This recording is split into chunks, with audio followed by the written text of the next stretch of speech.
Join us for the very first IFL Live at London's Indigo at the O2, Sunday, August the 13th, with me, KUGAN CASSIUS, and some very special guests, Eddie Hearn, Darren Barker, Johnny Fisher, and more.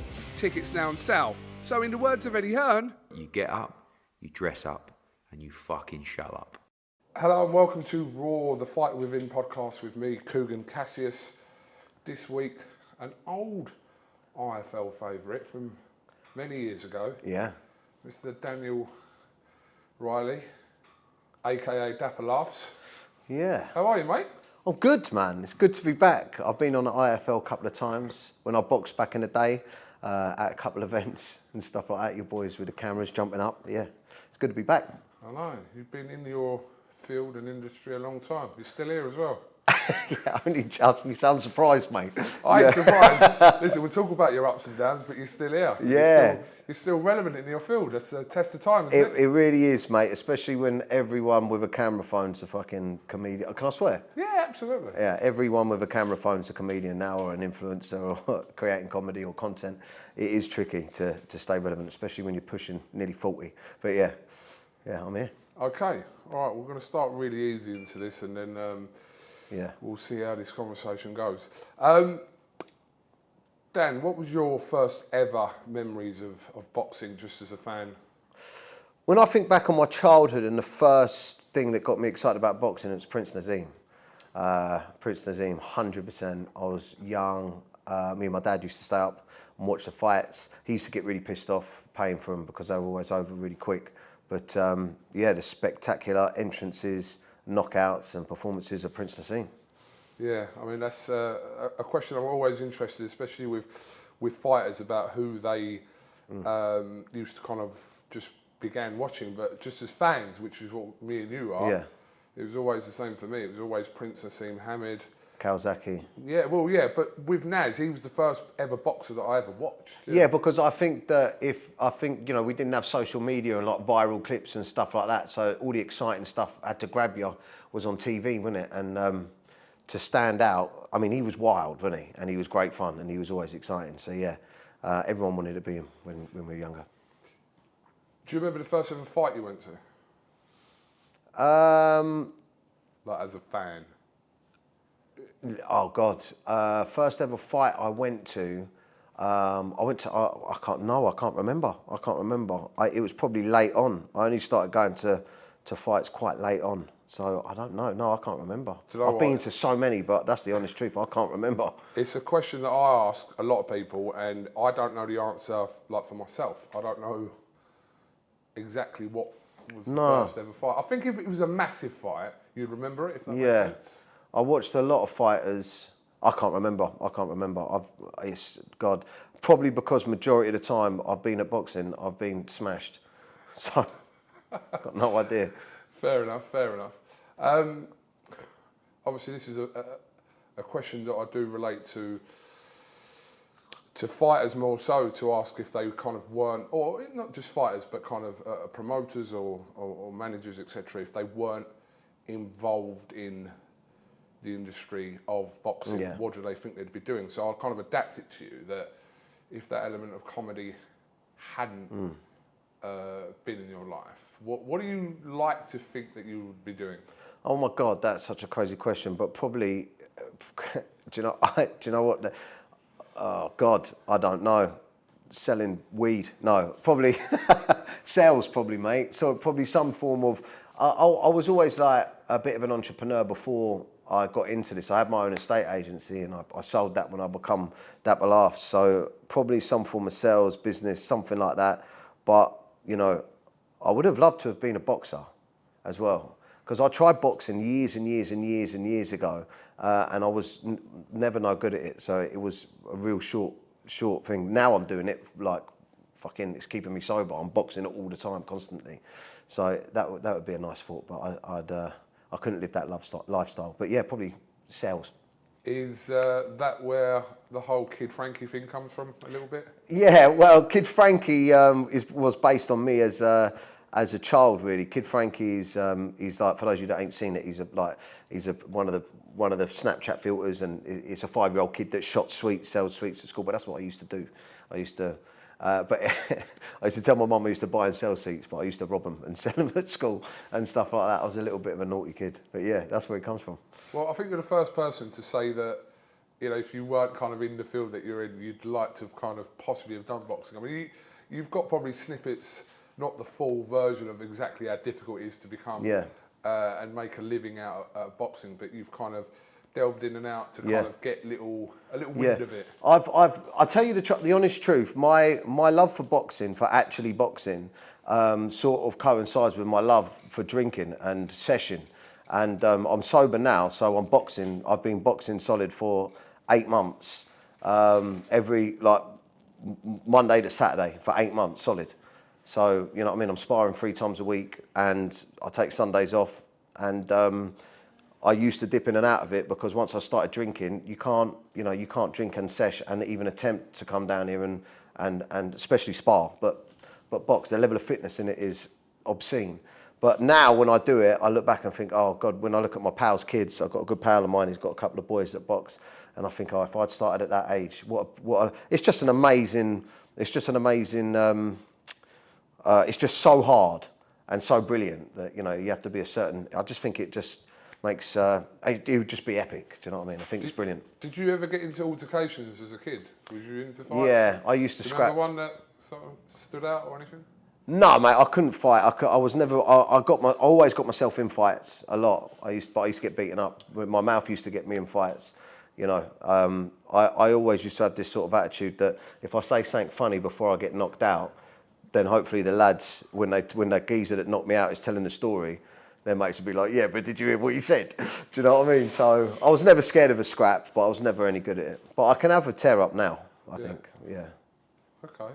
You can have it now? I think so, yeah. Think so? I don't know about out there, because I don't know about out there, but in here, I mean, I'm not sparring mugs. Do you know what I mean? I'm in here, you know, like I've done 5 rounds this morning with the guy that runs the gym with Lammers. You know what I mean? And you hold your own. Yeah, mate. Yeah, I can. Yeah, I mean, I blow out my arse round 5, probably maybe round 4. But I mean, I can move. Yeah, I can move. I'm working a lot on my movement. I know how to conserve my energy, and I think I've got a strong jab. And yeah, I'll put the work in. That's good to hear. I think I'm going to know where this is going to go, this next question, but we'll see. Tell me about a time in your life that you felt as though you were fighting a losing battle in your life. Yeah, definitely. Yeah, I spoke about it loads. Definitely after my after getting cancelled and thrown off TV, after my father died. I mean, I much like many of the lads that probably watch IFL TV, I enjoyed drinking and the sesh a lot through my childhood and growing up. Do you know what I mean? The weekends for me were my time to blow out and release and relax and switch off, and that was always with drinking and occasionally with the drugs. And when you use that to escape and traumatic things happen in your life, like with my old man, and I lost the TV show and got fired and my life turned to shit that I stopped session with my pals, and as well as session with my pals, I was session on my own as well. Do you know what I mean? I was drinking on my own, and once I got into coping like that, it was fucking difficult to even consider a mindset that would get you out of it. Do you know what I mean? Thinking about getting fit or doing better or stopping drinking. It was for years, for 5 or 6 years, I was trying to slow down and concentrate on work and concentrate on being a father and stuff like that, but I couldn't. It was like fighting a losing battle until I finally just realised I couldn't do it and stopped. Yeah, I mean, obviously I don't know what you went through at the time, but I remember that period of time where it seemed to come really kind of crashing down for you in a really harsh way. So, I mean, in your words, how bad was it? Oh, mate, it was, you know what, I look back on it, and rightly so, some of it, because I was a knobhead, do you know what I mean? I didn't really care about the consequences of what I was saying. I mean, the world's different now. I believe that anything goes in comedy, you know, you should be able to, you know, people should be able to well, my attitude was, I'm a comedian, do you know what I mean? So I don't mean what I'm saying it to be funny, but unfortunately, if you don't have any sort of boundaries with what you're saying, then it can hurt people that have been through stuff. And I was really pushing it. I worked out that the more controversial I was being, the more viral I'd go, the more I'd grow, the more money I'd make, the more fame and all of that jazz. So I just got addicted to being a twat, really. And I think it was rightly so. But the level of, I was made a scapegoat, really. The level of, everything was cancelled. And like I said, around that time, my father passed away, and I was embarrassed. I couldn't work. I couldn't get a booking. Money had stopped. Lost my house. Lost everything. And I was suicidal back then because of the drugs, though. Because that's the thing with lads out there, and this is a little bit of advice for you. When you use your drink and your drugs to cope, or as a coping mechanism, or as like your escape, you think it's fun, and then you're doing it because you don't want to deal with what's going on. Those come downs, those hangovers, when your world's falling apart, that's the stuff that kills men, I think. Those next days when you're like, I can't fucking deal with it, it just fucks your mind. So yeah, it was dark. I definitely felt as though you were made an example of and used as a scapegoat, which is what you said. When you kind of look at not just comedians from 10 years ago, but like 15, 20 years ago, the context of what was being able to say in stand-ups or in whichever way compared to now is like almost just a day and night. Well, it's ridiculous, really, because I believe that, it's difficult because if you know me, I've known you for, I don't know, 5, 10 years, I don't know, 5, 7, 8 years maybe. 7, 8 years. Yeah, I've known you for a long time. You know me. If you was with me in a bar and you heard me talking about something, you'd be able to see if there's malice in it or not because you know me. It's all about intent, I always think. Yeah, it's intent, of course it is, but people can take offence, like Ricky Gervais says, it shouldn't be, I find that offensive. It's like, it shouldn't be that's offensive. It should be, you personally find it offensive. Like when people say to me, that's not funny. I'm like, well, no, you don't find it funny. Do you know what I mean? But I think that it's difficult. Like now, for instance, maybe only 6 months ago, you could take the piss out of someone that identifies as a cat. Do you know what I mean? If someone said that they, like I'd done a joke recently where I said if one of my pals was like, identify as a cat, I'd be like, all right, shit in that litter tray then. Walk around with your arsehole out. Do you know what I mean? Stay out all night, drink milk, and let's see how long you want to last as a cat. Like, it was a joke, but saying that now, saying that somebody's crazy for identifying as a cat, that would mean that I'm out of order for saying that someone's crazy now. Whereas 6 months ago, maybe a year ago, if you said someone was crazy for identifying as a cat, people would go, of course, you're right. So it's ever changing, so you've got to fucking move, it's very much like boxing with comedy. You've got to fucking just keep moving, mate. But the whole kind of landscape of comedy has drastically changed, isn't it? It has, yes. That's why, look, I'm lucky really because I've got a large social media following, and it goes up and down, right? So people jump on to have a look what I'm doing, and they're like, fuck that, I don't like him, or people jump on and stay, or people have stayed, or people jump off. And I'm very much like, this is my platform, this is what I'm talking about. If you don't like it, then go away. But TV, you can't be like that for TV. You have to suck TV dick. If you're going on TV, you ain't talking about anything controversial. You ain't talking about nonsense on the BBC. You ain't talking about, men dressing as women to get into women's spaces. You ain't talking about none of the stuff that concerning stuff. I can see you're shaking now. You don't want me to get your podcast banned, but you've got to be careful. But with social media, as long as you're not actually preaching hate speech, then you get away with it. No, yeah, listen, you're right. And it's almost like you need a manual sent out about the do's and don'ts of what you can say each month, publicly, each day, probably. Yeah, a day, and I remember I was doing an interview with Peter Fury recently, and Peter Fury is very vocal about certain situations that involve children. And, he said exactly what a lot of people think. I saw that, Saw that clip. And for the first time, really, I gave my opinion about it because I do think when it comes to children, I think, cancel me then. If you don't agree with that, cancel me because if people will know what clip and what Peter was referring to from that. But at what point do we have to keep our mouth shut? Well, do you know what the problem is? This is the problem, and it actually goes all the way back to, for me, like when I get, it's all part of the same thing. Cancelling me, right, for saying jokes that you find offensive or someone finds offensive. For somebody bearing in mind it's an audience that doesn't come to my shows that cancelled me. 60,000 people signed a petition that don't watch my TV show, don't follow me on Instagram. That the people that follow me. You slightly flattered that 60,000 people took the time out. Yeah, it's pretty good, isn't it? I ended up on Newsnight, mate. Do you know what I mean? But what I'm saying is like, if you're prepared to let someone cancel a comedian, right, because they don't find them funny, it's essentially them going, right, I don't find what you're funny, and also I don't think your audience is allowed to laugh at what you're doing. So essentially they're censoring me, right? They're saying don't do that.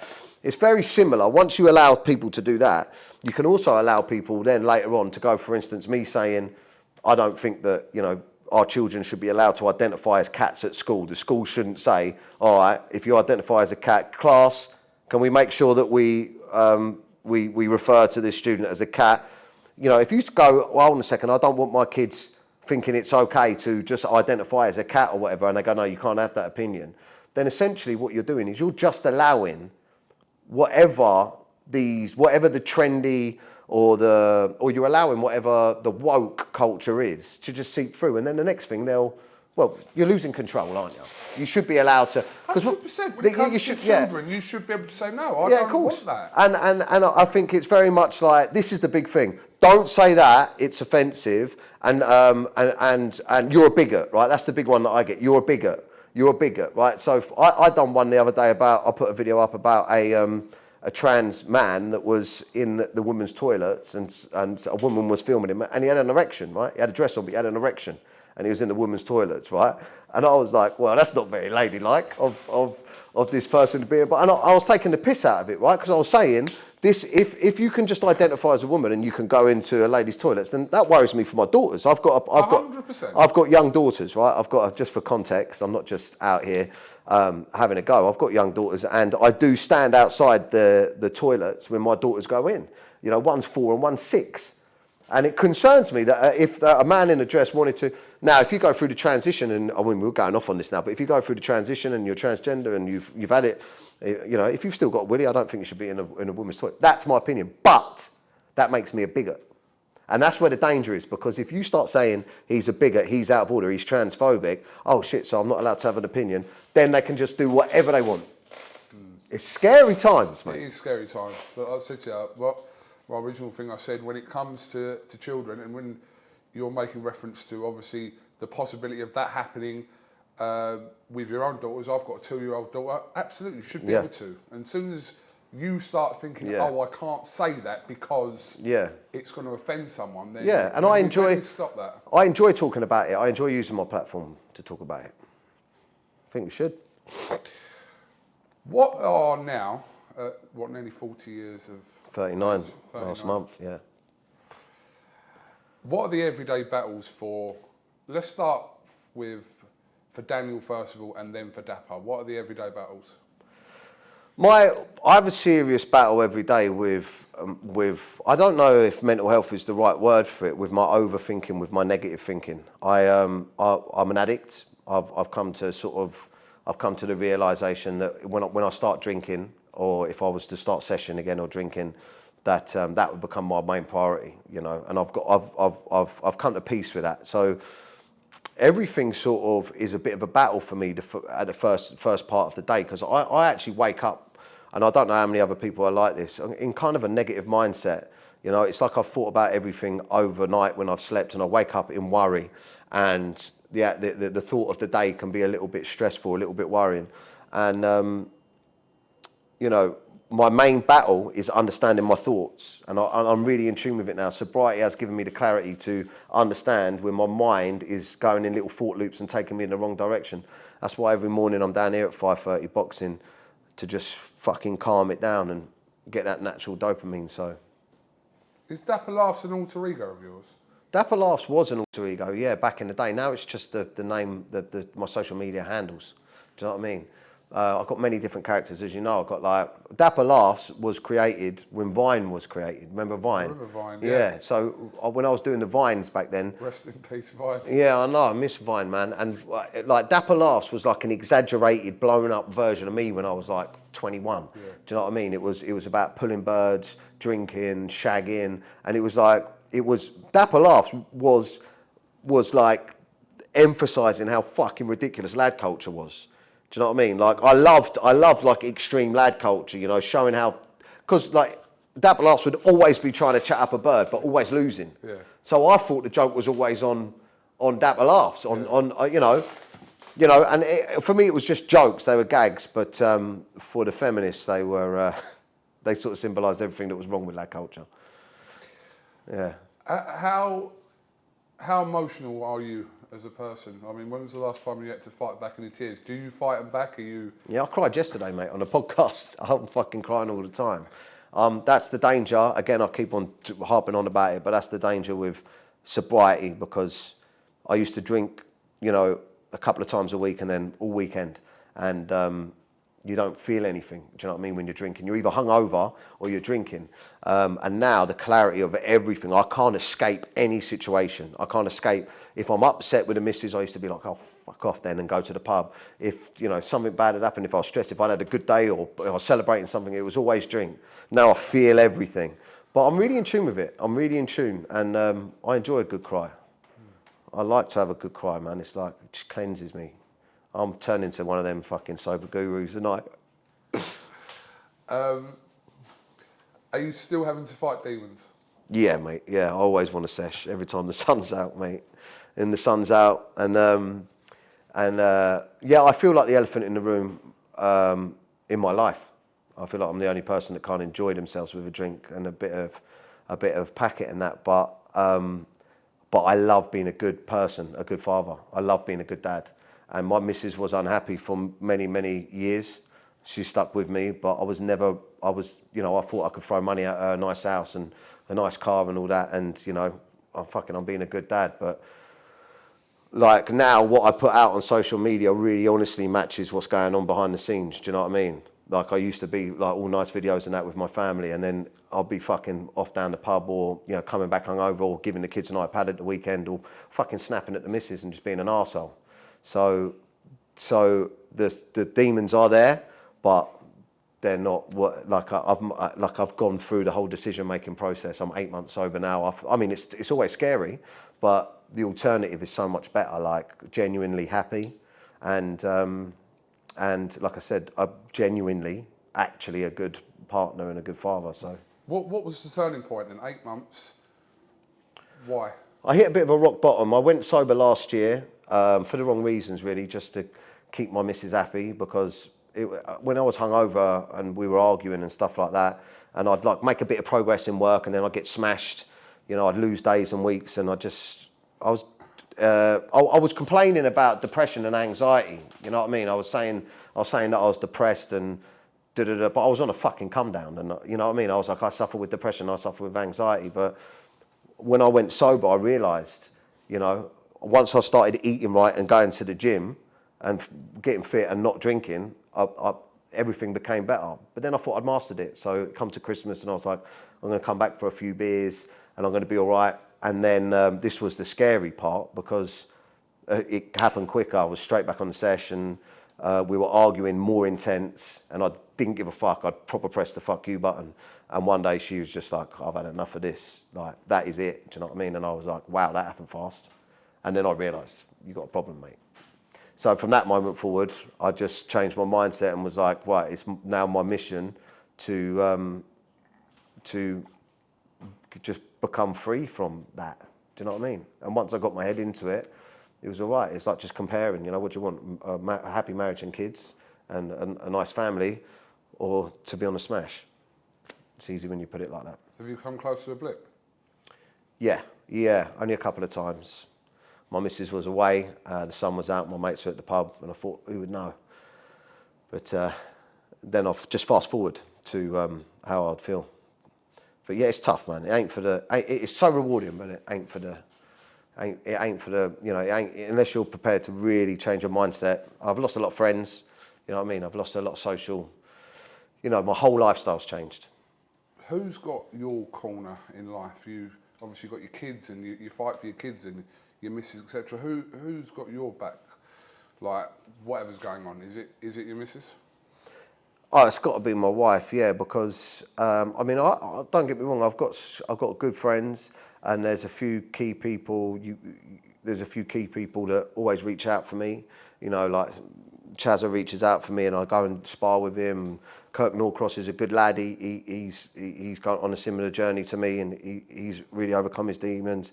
I've got a good Lee, Mark. I've got loads of pals that are always there that reach out for me. But my wife, so much so, because although she had enough of me and we were rowing all the time, she continued to give me opportunities to better myself, and now she's proud of me. And any lads out there will know, especially if they got grief for their missus because they're fucking binging or whatever, when your missus actually says to you, your wife actually says to you, "No, I'm proud of you," it's a big thing. But yeah, she does my head in because she's northern, but she's got my corner, mate. Yeah, definitely the wife. That sounds really fucking soppy, but yeah, and the boys down here, they look after me. A question I do ask to boxers is about how prominent do they think depression is in the sport of boxing? Because I think it is, just from being around it, not being a boxer, but just kind of seeing it. And we have obviously people such as Tyson Fury, Leon McKenzie, these guys that have brought it out to the forefront of boxing with their being open about their past troubles, etc. But within your main industry, how prominent is depression in comedy? Well, first of all, just on the boxing side of things, I think I understand a little bit why depression is so prolific in boxing, and it may be very similar to what I do in stand-up comedy. But I think that boxing is like a drug to people, 100%. I mean, people get addicted. I certainly swapped my drinking and session for the dopamine that I was getting from the gym. And I think Tyson Fury is a prime example of that. If he ain't training, he feels like shit. And you get a natural like endorphin hit and everything, and it gives you purpose. And when you mix that with the bright lights of fucking actually fighting in front of audiences and winning fights, and that buzz and that feeling of, you know, because we're, as a species, we're built to be fucking achieving, to be chasing and doing something. When you take that away from someone that's so driven in boxing, you have to be so, boxing is such a mentally driven thing, yet to even to get down here, then to do the fucking work and to get in the ring and to fucking spar, you know, when you take that away from someone, it can almost be like going sober for me. It's almost like you take the drink, the drugs away, and you're like, what am I left with? I'm left to deal with my life. So when you take the boxing away, or the same with the stand-up comedy, there's such highs and such big buzzes and so much hard work that goes into it. When you take that away, you can feel empty and left with nothing to pursue. And yeah, I can completely relate to why depression is such a big part of boxing. And just kind of, yeah, you made reference there to the field of comedy. Like, is this a known thing amongst comedians? Yeah, comedians, it is a known thing that comedians are naturally depressives or suffer with depression or mental health, actually. And there's a number of reasons for that, because in stand-up comedy, you're constantly seeking approval. But say, for instance, if you're a singer and you sing a song, you sing for 3 minutes and then you want approval at the end of the 3 minutes. Yeah, or if you box, with comedian, we want approval every fucking 10 seconds, 15 seconds, and their hits are dopamine. So you're like a fucking addict. You need that approval. Do you like me? You still like me? Do you still like me? For a fucking hour. It's true. For an hour, it's fucking hard work. Because you can have a great first half hour and then your last 10 minutes will ruin the whole thing. And that's great if they're going, yes, we like you, yes, we like you. It's bad if you're going, do you like me? They go, no. You go, do you like me? They go, no. You're like, oh shit, you don't like me, do you? Fuck, I'm still up here. Shit. And it's hard. But social media makes it even worse. I mean, I'm fully addicted to likes, comments, interaction, scrolls, taps. You know what I mean? When I put a post out, like, I can't post content when I've got to spend time with my kids. I just can't do it no more. Like in the evenings, you'll see majority of my content's in the morning. Because if I post content in the evening, I want to see how I'm doing. I'm fucking stuck to it. It consumes your whole night. Yeah, and then if there's a bit of shit on there, it changes my mood. It's fully addictive. But yeah, I think anyone that's creative and puts stuff out there, you have to be slightly mental to do that shit. Have you, or in your like early years when you were kind of starting out, did you have any moments where when you were saying you're looking for like an approval every like 10, 15 seconds or whatever, did you have one of them where it weren't really going for you? What, with a video or a post? I mean about when you've done like stand-up or anything. Oh mate, yeah, listen, the difference between someone being a good stand-up and a bad stand-up is how many times you can die on your ass before you start getting good. Yeah. That's the difference. That's the difference. It's like, it's very similar to boxing. Like, you don't go into the ring and start sparring and you're good. And then most, I reckon 90% of people will spar like 10 times. And if they don't start improving, they're like, fuck this shit, mate. I'm getting my head kicked in. And it's the same with stand-up comedy. The only difference between me and maybe a load of other people that started at the same time as me, I didn't give a fuck when I died. I was still getting attention. I was up on stage. I was still pretending I was a comedian even when I weren't funny. So I was on stage being a comedian, telling jokes, and when they weren't laughing, I was like, I don't give a fuck, I can still call myself a comedian. That was my dream, to be a comedian. And then when they actually started laughing and you start getting good, you build up the resilience, you start understanding and building what your persona is and how you do it, and you start turning into a comedian. So yeah, I mean, I've died on my ass for fucking years. I still die on my ass now. I'm testing material for a tour, and my fucking comedy director, he won't let me put my own gigs on. I got my own nightclub, and I used to just put gigs on at my nightclub to test my material. And he's like, no, that's cheating. They're your fans. They love you. They follow you. So they know they're going to laugh at anything you say. They're going to buy tickets and come down. You can come on and do a dick joke, and they're like, fucking it's Dapper laughs. He puts me in, like, takes me down to Chelsea where they're posh people in posh comedy clubs and all these people that ain't going to really, or don't know me, and then makes me perform there. And half the time it don't work. But I love it. From like 10, 12 years ago, I've seen kind of a lot of people. I know you were one of the, you made reference to Vine, and you were one of the first people of that kind of, that genre and era to do your style of comedy. But there's been a lot of people that have kind of struggled to kind of stay and have that relevance even with your time out or whatever, your cancelled period out or whatever. So what is it? What's the test of time in? It's reinventing yourself. It's reinventing yourself, and I think it's reinventing yourself and not getting too emotionally attached to a certain way of doing comedy.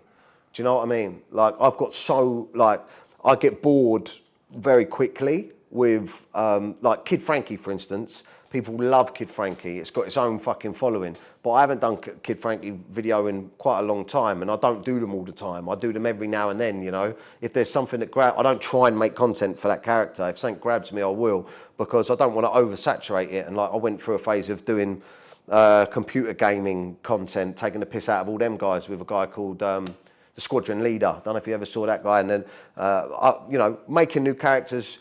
Also, you know, talking about current stuff. Do you know what I mean? Like, I'm not going to name any names, but there's a lot of content creators out there that are doing the same fucking videos, the same joke, but just with different, like, just the same joke, but maybe with different people, the same sketches, just in different ways. They've been doing the same thing for the last 10 years. And it's like, mate, how many times, you know, do you know what I mean? Like, but reinvent yourself, man. That's it. And also, like, take risks.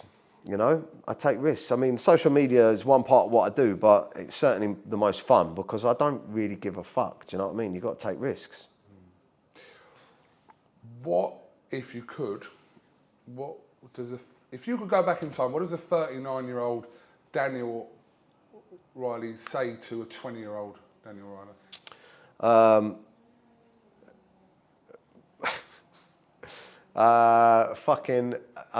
Don't worry about what people think, and don't do so much drugs, and it's gonna be fun. And yeah, I don't know. I think I'd try and install the mental grit that I've learned through sobriety into myself. That mental, you know, we were talking about it before. We were talking about that female boxer. You know, being able to not be affected by people's opinions. Elle Brooke was talking about that. Yeah, not being able to just really install that. Don't give a fuck what anyone else thinks. You know, you are good at what you do. You are success. You are going to be successful. You are going to be good. Don't worry. Don't worry. Do you know what I mean? What still drives that fight within you? What is it when you get up in the morning? What drives you? What drives you? Probably relevance, mate. Yeah. It probably is the relevance. I don't mind admitting that you know, I was cut deep from losing my TV show, and I'm constantly striving. You know, I'm making films now. I've got a film that's on Amazon. I want to make more films. I'm constantly trying to say I'm still here, and you know, you can't get rid of me, or I'm back. You know, I'm terribly insecure when it comes to people's perception of me. I really am. But that's what drives me really. At least you're honest about it. Oh yeah, man. I mean, Yeah, fuck it, we all are, but some people won't admit it. Do you know that's what I mean? Most people don't admit it. Do Yeah, like I'm desperate to stay relevant and to get that love from the people that like my stuff. But look, you could take away all of that from me, and you could take away the bit of money that I've made, and the house, and the social media, and the films, and the likes and the comments. You could take all of that away from me, but you couldn't take my kids away from me. That would end me. So really, the drive is the kids. But from a shallow perspective, from a day-to-day perspective, it's the work is to stay relevant, to feel like I'm still here doing my thing, and I'm still a good comedian. But really, ultimately, through sobriety, I think I'm kind of ready to. If it was over tomorrow for me, I'd be all right. I think I'd be all right because I've got the kids. That got a bit deep. But yeah. Okay, Daniel, aka Dapper Laughs. Listen, I much appreciate you coming on Raw, The Fight Within. It's quite interesting. Some of this stuff I knew. Obviously, we've not done interviews for a while, but it's definitely not been in this context. So I do appreciate you sharing. I just want to give you a moment to tell us about anything you're doing or plug anything. Oh man, I'll tell you what I'll plug. For any lads out there that are experiencing stuff in their life they're finding challenging, I've got a Facebook group called Men and Their Emotions. There's 40,000 men in it, and you can post anonymously and talk to other lads in there about anything from addiction to problems with your family, your wife, to anything that you're going through, depression, suicidal thoughts. There's lads in there every day posting and talking. So even if you don't want to post, or you've got some experience you can share with someone, or you just want to read what other people are going through so you don't feel alone, go and check it out. It's Men and Their Emotions. I've got a podcast called Menace to Sobriety. If you're sober curious and you're struggling with your life and trying to cope because of drink and drugs, check that out. It's Menace to Sobriety. And ultimately, go and get yourself fit before you even attempt anything else to get rid of any negative feelings or thoughts, because a little bit of boxing, a little run and stuff like that puts the light back in my life. And go check out Men and Their Emotions. Daniel, thank you very much. Guys, thank you for listening or watching. We will see you next week on Raw, The Fight Within. Make sure you comment, like and subscribe, and we are out. Thank you.